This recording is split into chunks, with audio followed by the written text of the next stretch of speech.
because a lot of these smaller guilds are not going to be able to race up. They'll get like 70 tiles loaded out of 200 by the time that up is done with all these moves. Okay, so that's opening.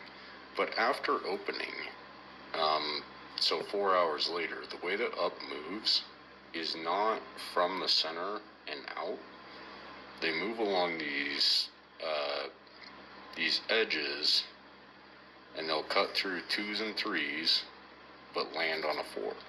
Cut through 2s and 3s, land on a 4, cut through 2s and 3s, land on a 4, and then the very next round, and what made me recognize this is that at one point this season I was like, man, it's like fucking chasing them around the clock.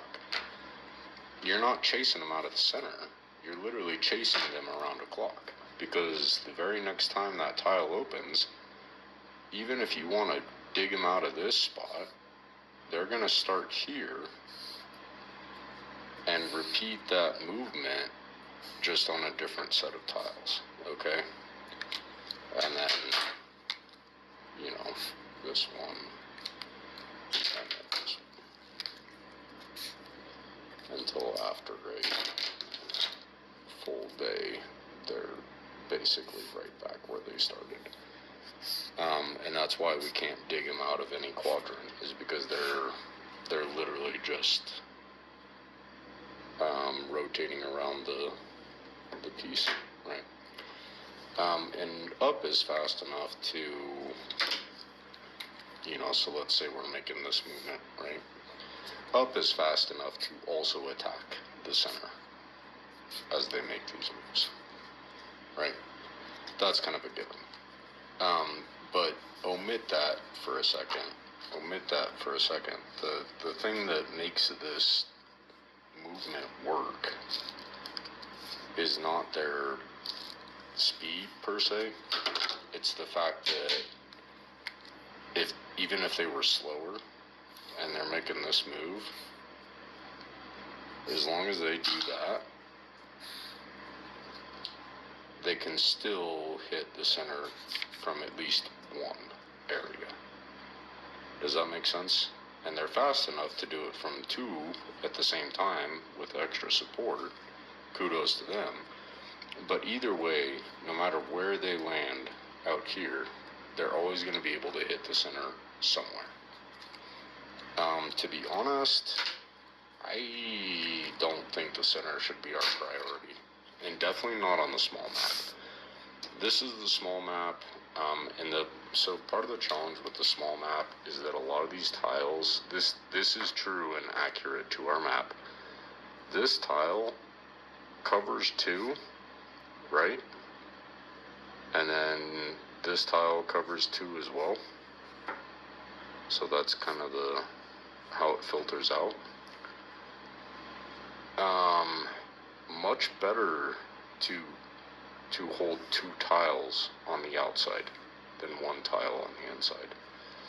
I understand that victory points would not favor us at that point, but in terms of actually controlling the map, because there comes a certain point where if you control everything on the border,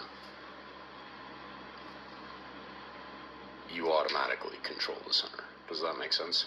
But focusing on the center just for the victory points means that you are constantly vulnerable from 2, 4, and then 6. So there's 6 plus 4 is 10, plus 2 is 12.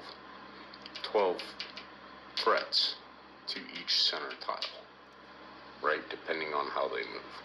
So to focus on the center and control that is, I mean, that would work against some B-class guilds, but it's not going to work against up, right?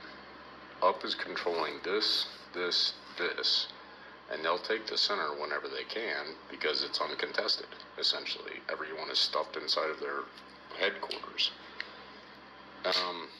Let me pause again. I'm going to collect my thoughts and set up my next little scenario. 2 and 3 rank, anchoring on 4s, So even if you dig them out of this, finally, after 4 hours, if you finally dig them out, you're just going to shift over to the very next tile and then set up another move with the exact same pattern, just shifted by one tile, if that makes sense. Don't really have a solution besides the timer hold and anchoring behind it on 4s. That's really the only thing I'm coming up with, but I want to present to you guys the pattern that I'm seeing, and hopefully you smart fuckers can come up with a solution to it. Merry Christmas, you guys. Glad to be here. Bye.